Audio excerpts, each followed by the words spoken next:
Magandang umaga mga kapatid. Pakibati mo ang iyong katabi. Good morning.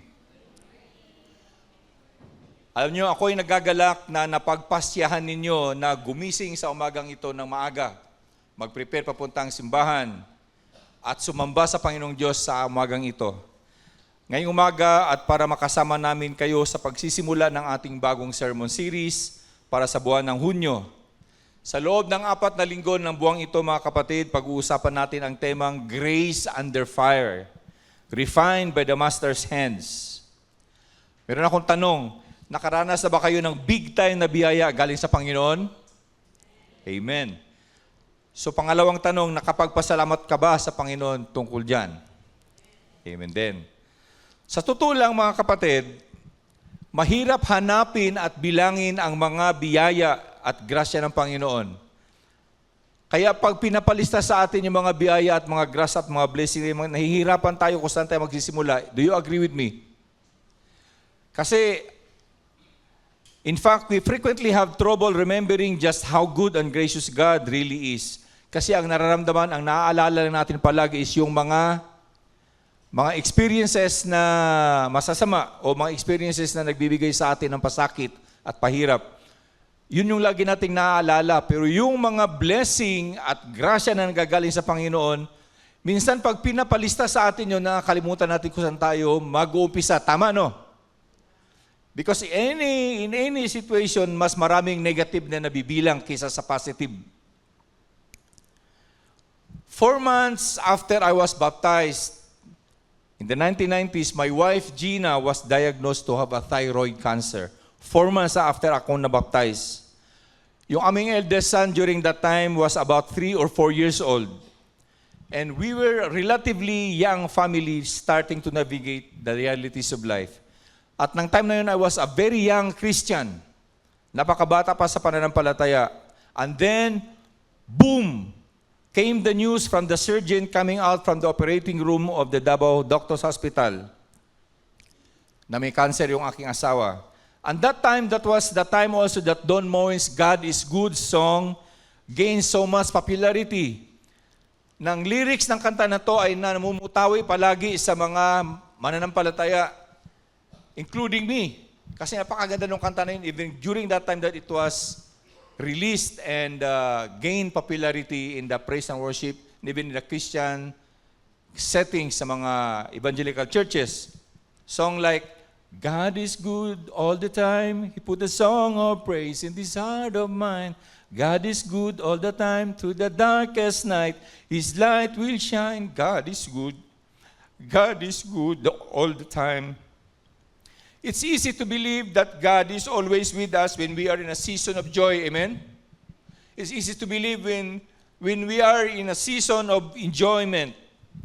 But what about when life seems to be throwing us bato sa kaliwat kanan na umiilag kang ganun because maraming parang itinatapon sa'yo? What about if we have stress from all sides? Dahil stress tayo because of all the things that are happening all around us o sa buhay natin. What about if we don't feel confident moving forward? Yung hindi natin alam kung paano ang ating gagawin, hindi ka na confident. You are afraid of moving forward because of things that are happening all around you.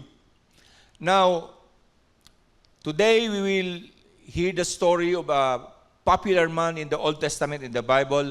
He can relate what we are talking about this morning. This week, we will learn from him, from his story, that God's grace and presence are always with us. God's grace is always with us. But let us watch this first.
Heavenly Father, our God, even when we cannot feel you, please let us know. Remind us through your Holy Spirit that you are with us, that your grace is always with us, that you will never leave nor forsake us. Amen. In Jesus Christ's name we pray. We all encounter seasons like this from time to time. Meron talagang pagsubok na dumarating sa mga buhay natin. In this series, mga kapatid, we'll get a reminder on what God's grace is all about. Because the Bible makes it clear, if you are a follower of Jesus, you are saved by grace through faith in Jesus Christ. Ephesians chapter 2, verse 8 to 9 says, dahil sa biyaya kayo'y iniligtas sa pamamagitan ng pananampalataya. At ito'y hindi sa pamamagitan ng inyong sarili. Ito'y kaloob ng Diyos, hindi sa pamamagitan ng mga gawa upang walang sinumang makapagmalaki. Therefore, God's grace is clearly important for all of us. In fact, God uses His grace to strengthen and refine our faith, often through the fires and trials of life. 1 Peter 1:7 says, that the genuineness of your faith, being much more precious than gold, that perishes, though it is tested by fire, may be found to praise, honor, and glory at the revelation of the Lord Jesus Christ. Sa Filipino Standard Version ito nakasabi, nararanasan ninyo ito upang dalisayin ang inyong pananampalataya. Kaya kung paanong pinararaan sa apoy ang ginto, ang inyong pananampalatayang mas mahalaga kaysa gintong nasisira ay pinararaan din sa apoy ng pagsubok upang mapatunayan kung talagang tapat.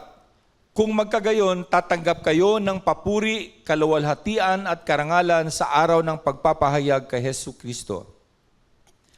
Ayon kay Apostol Pedro, ang ating pananampalataya ay mas mahalaga kaysa sa ginto.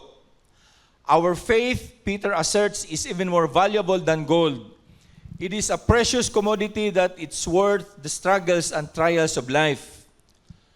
Through those struggles, we learn God is faithful and that His immeasurable grace is with us at all times. I want us to jump on in this morning looking at a somewhat familiar story from the Old Testament. Many of us have heard about a guy named Moses. Toward the beginning of his time hearing from God, he had an experience that deepened his understanding of God's grace. Specifically, he discovered how God's grace is often showcased through God's presence with His people. Now, before tayo ay pumalalim sa pagbabasa ng salita ng Panginoon, let us look at first the background of this passage pero para meron tayo mapagbabasehan as we continue. Moses at this time fled to Midian, alam natin to, no? Because he killed an Egyptian, beating a Hebrew man, and hid him under the desert sand in Egypt. While he was tending the flock of his biyenan, yung kanyang biyenan na si Jethro, the priest of Midian in Mount Horeb, nandun siya sa taas na Mount Horeb, an angel of the Lord appeared to him in a flame of fire from the midst of a bush. The bush was burning with fire, but the bush was not consumed. Merong apoy sa gitna ng, ano ba sa Tagalog ang bush?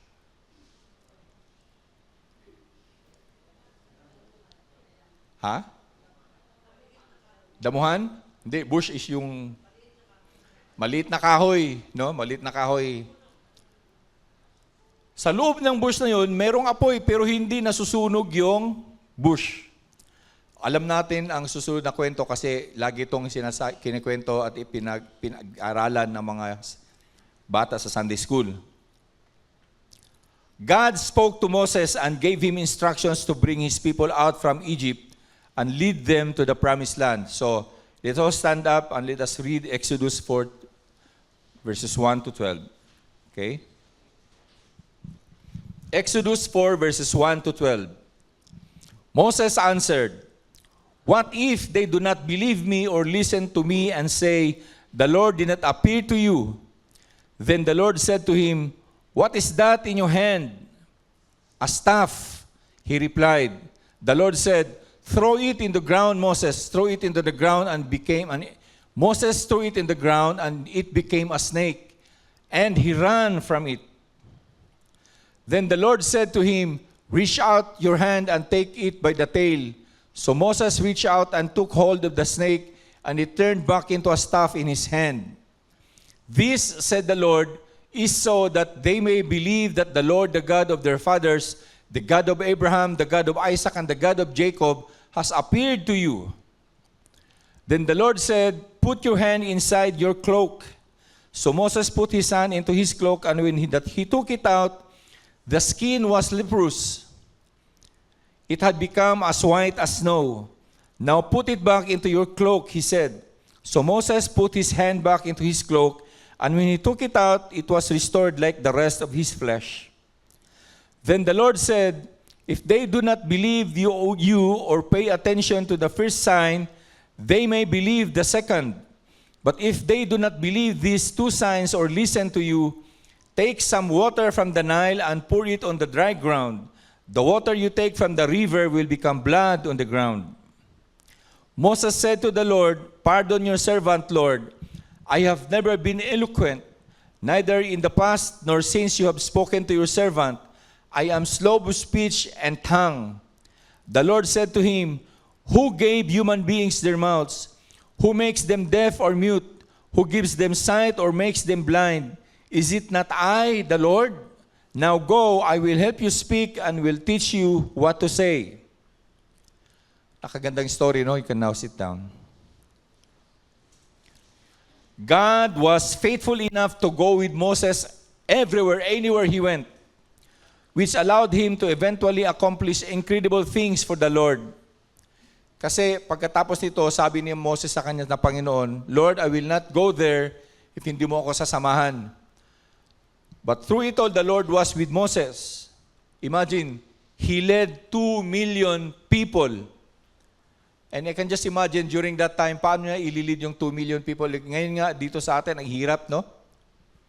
Tsaka paano niya sasabihin yung mga instructions, wala namang ganitong napakagandang sound system.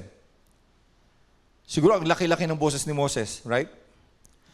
But it didn't come out without the refining events we read about in Exodus 4. God's grace is with us, even when we have questions. God's grace is with us, even when we have questions. It is so interesting, the first thing we see in this passage is a consistent question that Moses asked God, what if? Paano, Lord? Paano kung hindi sila maniwala sa akin? Do we ever ask that question to God? Paano, Lord? Meron ba tayong pag nagpipray, do we ever question God? Paano, Lord? What if? Oftentimes in our life, we can look back on decisions we choose to make or not make and ask, what if? Paano, Lord, kung ito yung ginawa ko? Paano kung ito yung ginawa ko noon? Ano kayo mangyayari sa akin ngayon? Paano, Lord, kung ganito? It's sometimes easy to dwell in the word, what if? Nabubulol ako, bakit kaya? Please pray for me while you are listening, okay? But this what if from Moses is a little different. This question to God comes from a place of doubt. Now, doubt is something that we are going to discuss as we go on with the series in the month of June. Do you remember the story of a boy with an epilepsy that was healed by the Lord Jesus? You remember that? His disciples were not able to heal the boy according to the Father.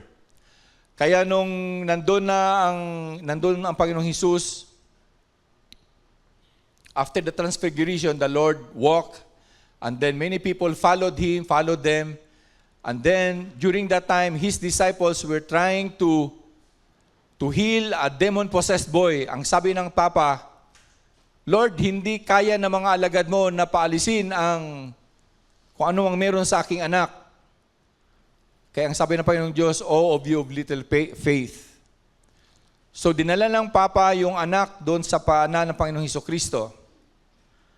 Right there, ang sabi ng Papa sa Panginoong Hesukristo, verse 22 ng Mark chapter 9, He said, but if you can do anything, take pity on us and help us.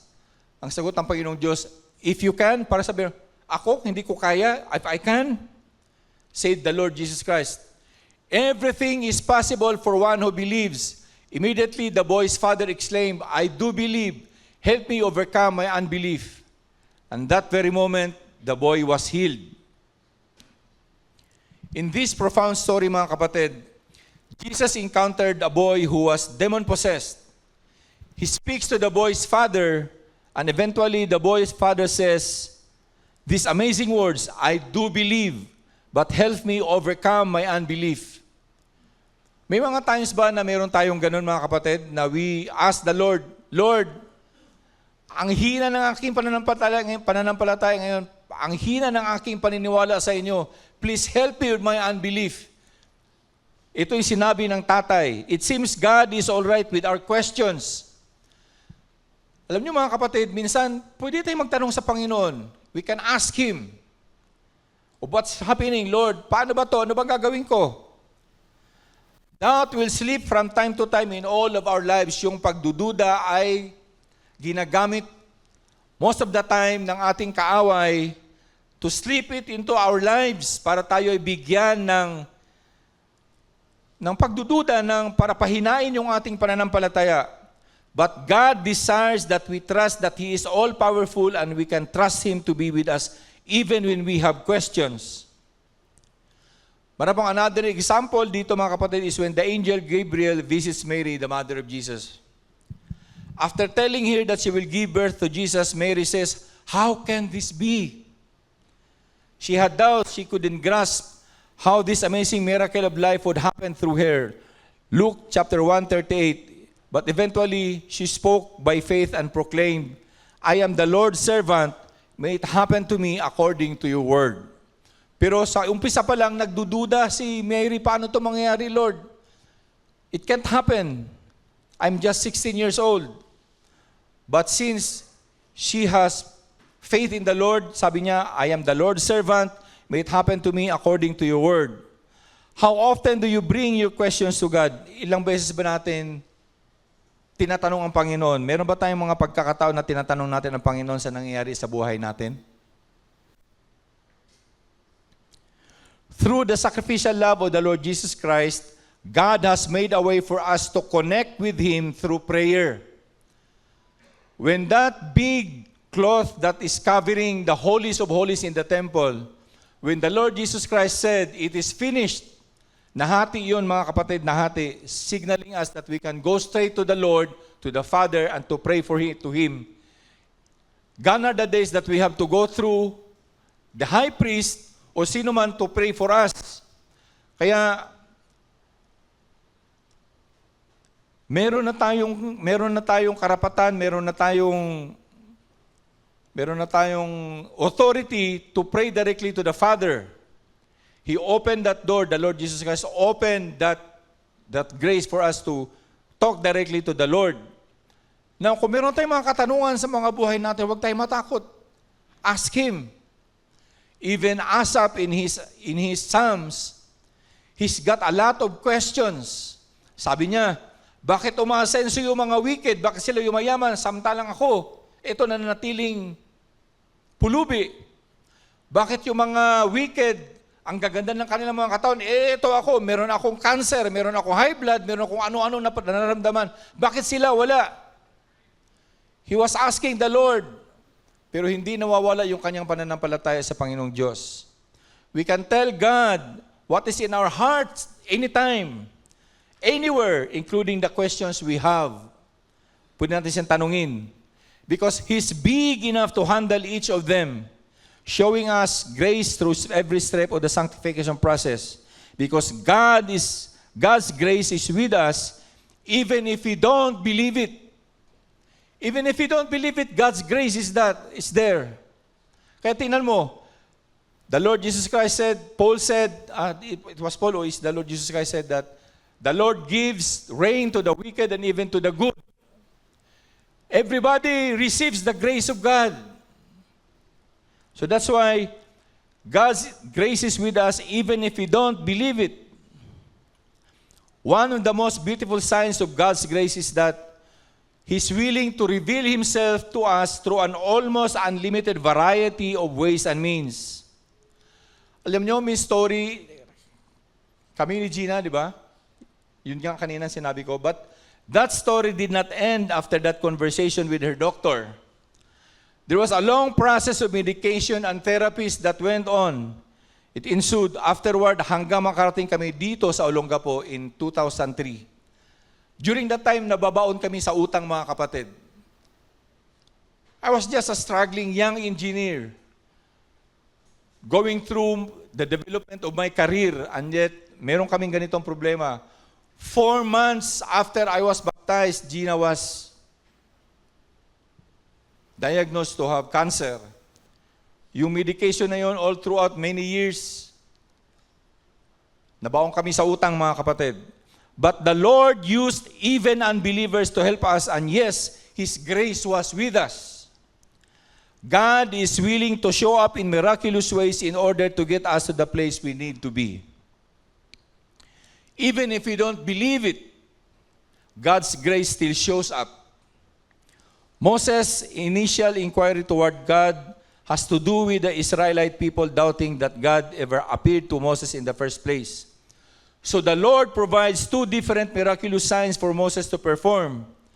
These signs prove that God is indeed with the people in his journey they are on, and that Moses is an able messenger. And maybe today, mga kapatid, it is not an accident na naririto kayo ngayon.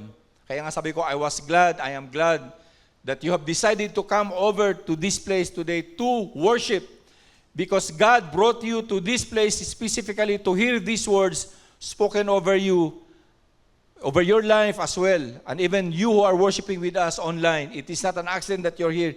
You are here destined to receive the message from the Lord. Because God not only is with you, but He is gracious enough to reveal His faithfulness time and time again. Each one of us is on a different journey, mga kapatid. Kanya-kanya tayo ng journey, kanya-kanya tayo ng tinatahak sa buhay. Kami, ganito, kayo, ganun. Kanya-kanya ng challenges, kanya-kanya ng tests. And along the way, we will struggle to believe God is present and working in the midst of our struggles and trials. Tanong ko nga pala,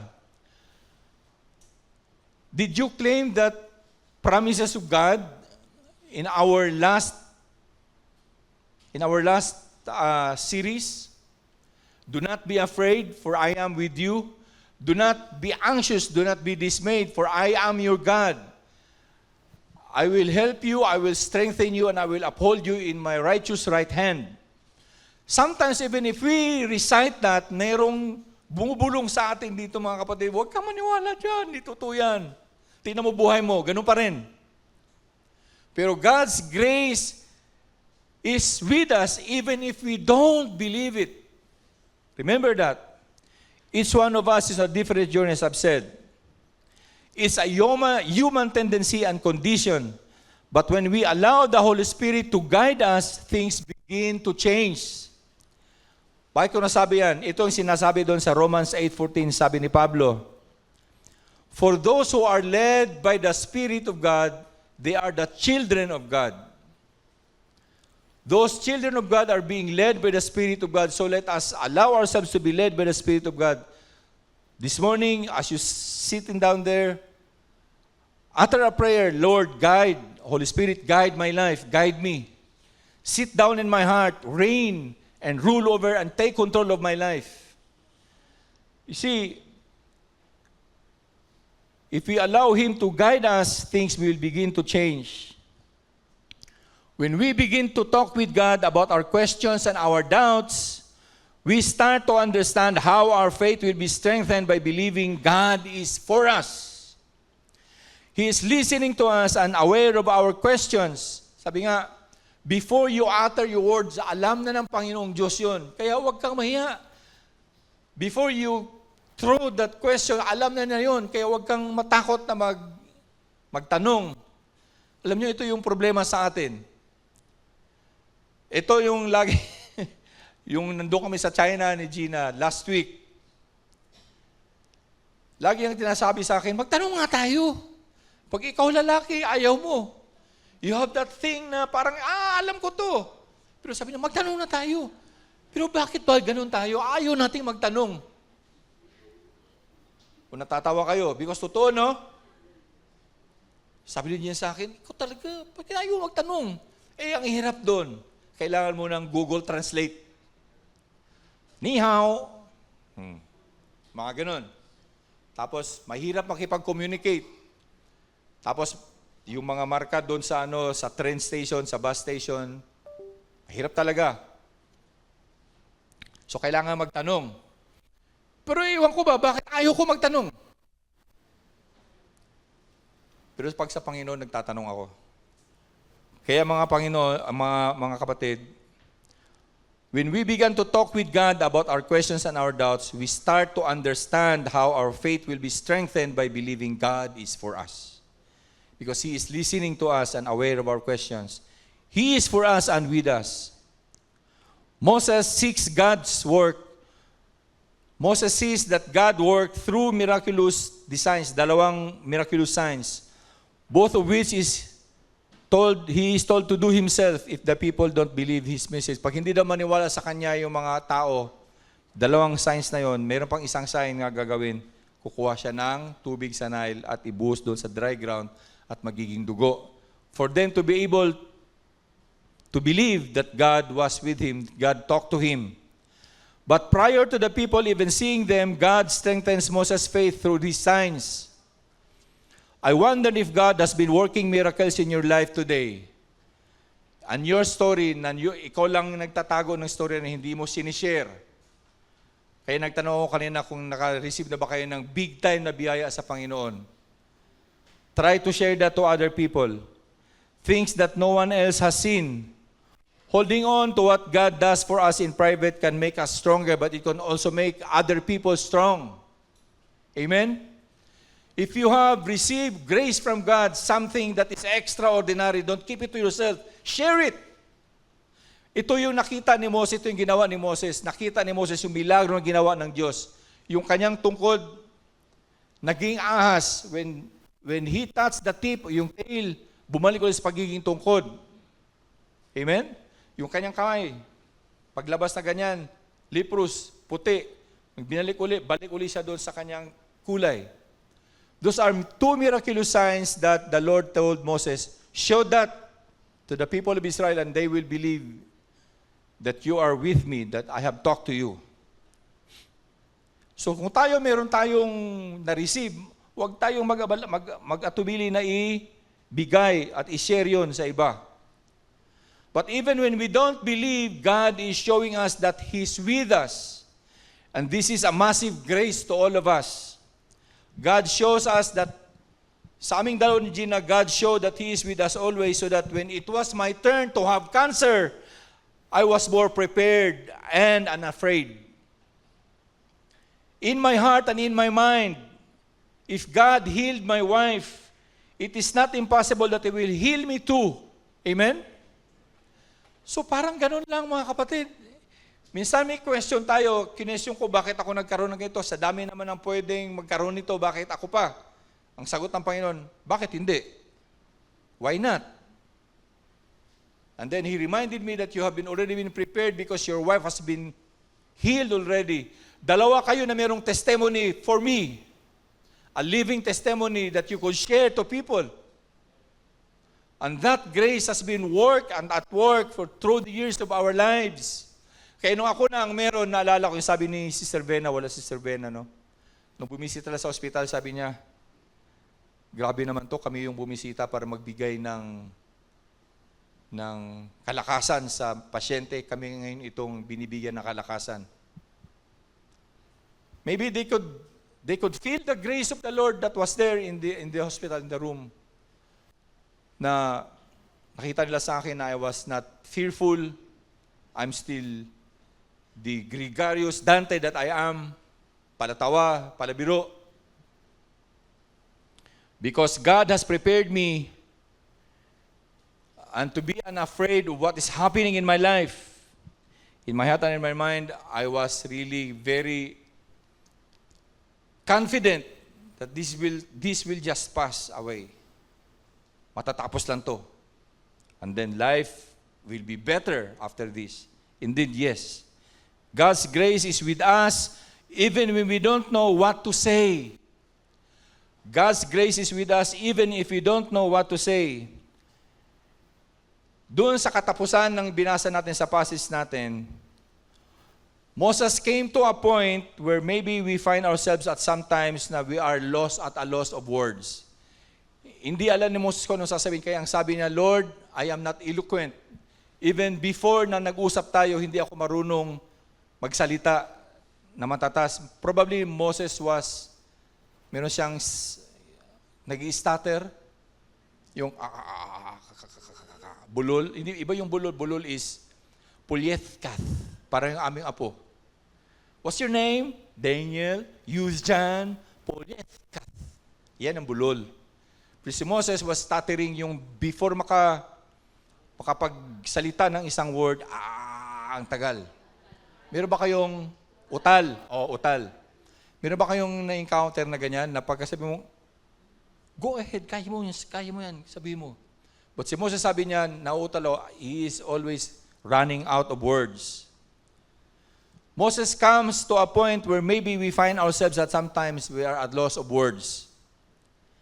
Alam nyo, nung birthday ko, nung May 16, sinurpresa ako ni Gina, hindi niya sinabi sa akin na she will be inviting yung aking mga kaibigan na galing ng Manila, mga kaibigan ko nagbabike, at yung mga kaibigan namin dito, mga group of friends dito sa Olongapo, mga bikers, at yung kanilang mga asawa, mga pamilya nila.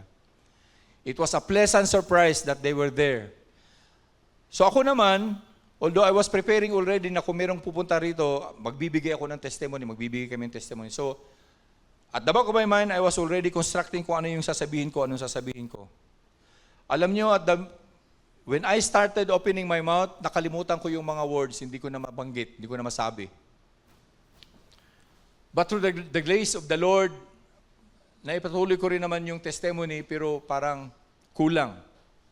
May mga times na mga ganun na we run out of words to say, especially on situations in our lives.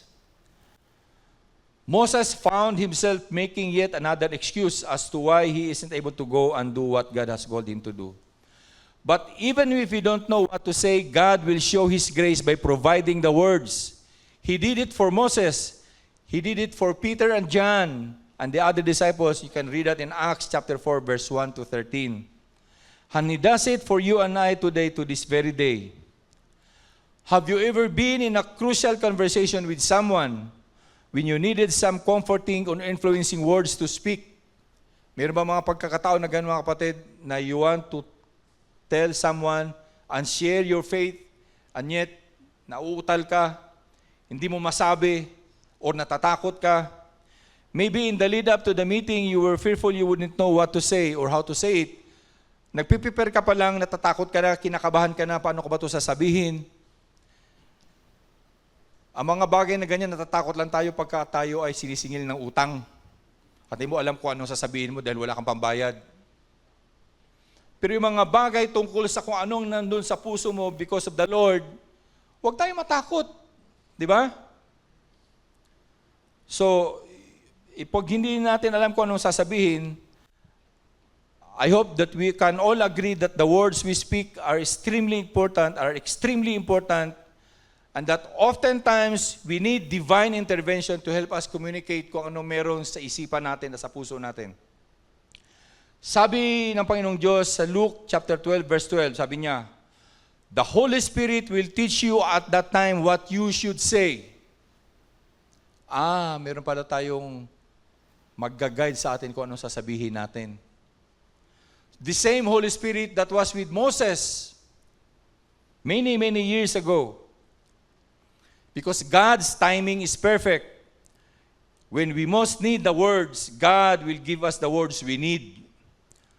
Our Exodus 4 passage concludes with these profound words from God to Moses. Now go, I will be with you as you speak, and I will instruct you in what to say. So huwag tayong matakot. Let's go. Because the grace of God is with us even if we don't know what to say. That's the call from God today, to go and share the good news of Jesus with others. So, sino ba ang ibinibigay sa inyo ng Panginoon ngayon sa inyong puso't isipan na kakausapin nyo this week? Meron ba? Kami ni Gina, 2 nights ago, we started with our devotion, Discipology.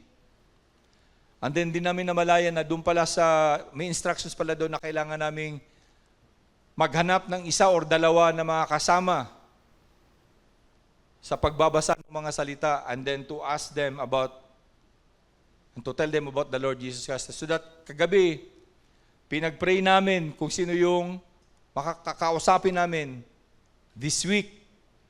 Sino yung magiging kasama namin for discipleship. Meron na, kahit dito sa simbahan, hindi yung, not necessarily yung mga friends natin, but most importante sila.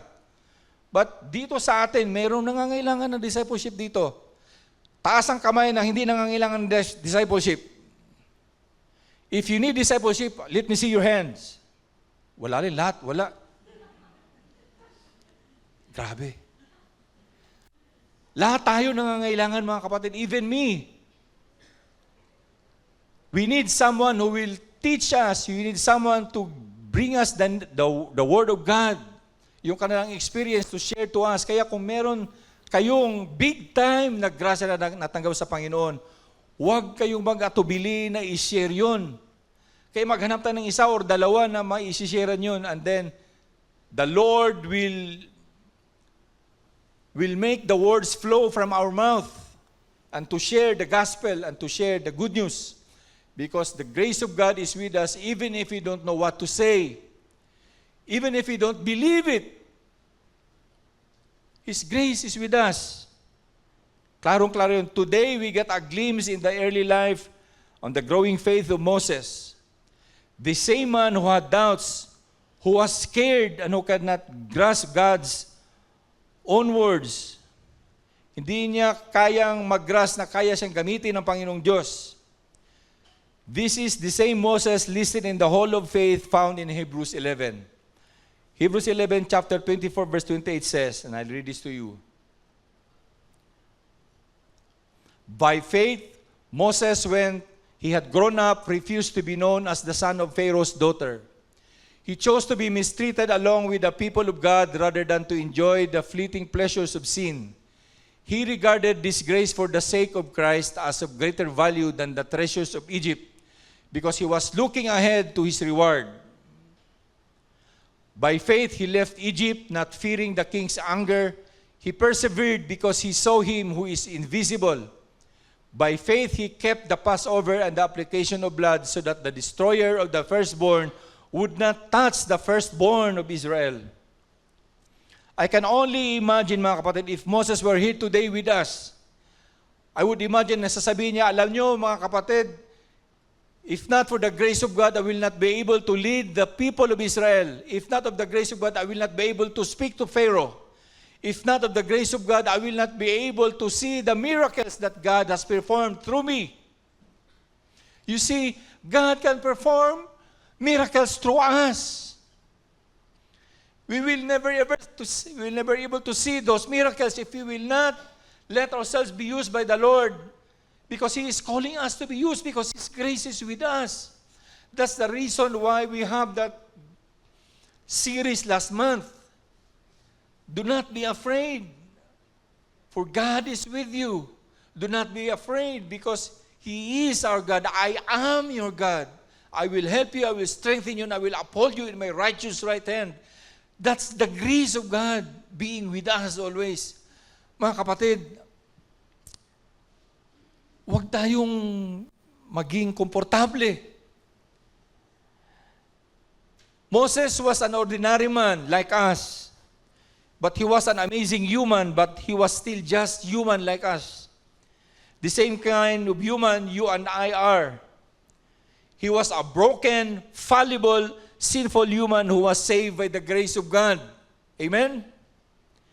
We are the same with Moses. If you have doubts, if you have questions or fear today, itong very moment na to, then I think you're in good company kasi ako meron din.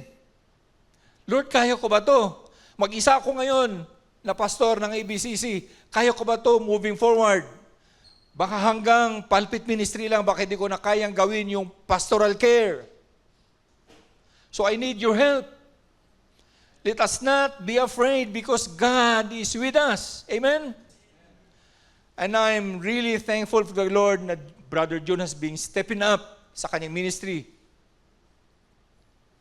Who would like to step up, mag-level up sa ating mga ministry? Let's all go out and share the gospel of the Lord. Give them all over to God today. Kung mayroon man tayong doubts, mayroon man tayong questions, give it to God today. Trust that He is for you and He is with you. He is for us and He is with us. That His grace is with you, that His grace is with us as a church. For it is by grace that you have been saved through faith. It is the gift of God, so that no one will boast. Ephesians 2, chapter 8 to 9. Mga kapatid, let's bow down our heads and let's pray.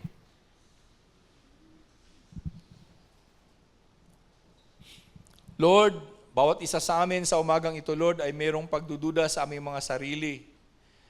We feel inadequate. We feel inequipped. We feel, Lord, that we are not the man or woman that you have called. But Father, thank you for this message this morning that your grace is with us. Even if you have questions, your grace is with us even if we don't understand it. And your grace is with us even if we don't know what to say. So Lord, may it be that your words has been planted sa aming mga puso today, this morning, so that when we get out on the four corners of this church, of this building, of this sanctuary, Lord, we will be able, Lord, to share the grace that you have given us. May share namin, Lord, so that we can see the miracles just like what Moses did. Kung hindi siya, Lord, tumayo at pumayag na gamitin ng Panginoong Diyos, hindi niya makikita ang mga milagro na sinabi sa kanya ng Panginoong Diyos na gagawin through Him. And you can make the same miracle to us, Lord, through us, and we will be able, Lord, to see those miracles by saving lives through the gospel of the Lord Jesus Christ, to the good news. Our lives, indeed, Lord, is a miracle to anybody. It's always a miracle, Lord, kami. And thank you, Lord, for saving us. Naway hindi namin, Lord, ikimkim ang lahat ng mga grasya na natatanggap namin from you. That we will be able, Lord, to share this to other people. Lord, as we continue with our journey, Lord, as we learn from you, Lord, for this whole month of May, may it be, Father, that you will instill in our minds, Lord, that in every situation, Lord, you have called us there, you have sent us there for every circumstances in life. So, Lord, teach us to love you and to love people and to make disciples. Teach us, Lord, to love you more, to draw you more, to draw us closer to you, Lord. That was the message ng aming Pastor Ryan last Sunday, Lord, to draw us closer to you. We cannot draw closer to you, Lord, if we cannot be able, Lord, to love you. So, Lord, increase our capacity, Lord, to love you. Increase our capacity, Lord, to obey you, to obey your words. And increase our ability, Father, to share those to other people. Especially, Lord, doon sa aming mga mahal sa buhay na hindi pa nakakasumpong, Lord, ng kaligtasan. Tunay na kaligtasan. So, Lord, be with us. Yes, you have promised us, Lord, and that your grace is with us. Yes, Lord, your grace is with us. And next Sunday, Lord, your grace is for us. So, salamat, Ama, sa lahat-lahat na inyong ginawa at sa inyong gagawin pa. Today, Lord, we rejoice in you. We choose, Lord, to have faith in you. We choose, Lord, to trust in your grace, to trust in your mercy, to trust in your power, to trust, Lord, in everything that you're going to do in our lives. We choose, Lord, to have faith in you.